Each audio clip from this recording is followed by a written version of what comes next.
gì thì nơi tay đâu in khăn cuối tim đi nắng nu kiên nụ na đang cần đi thu in khu adhim na kalung sit alwa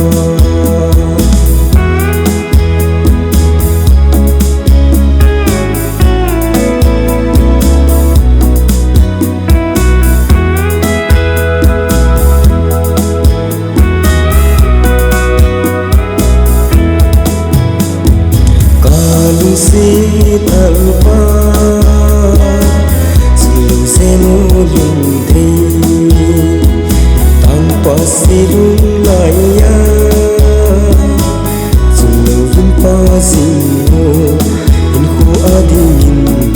kahin sami nang lung muna nang kani po idal bol siti dal buồn hiu kahin ngày sida in khu adina kanung sit lại ho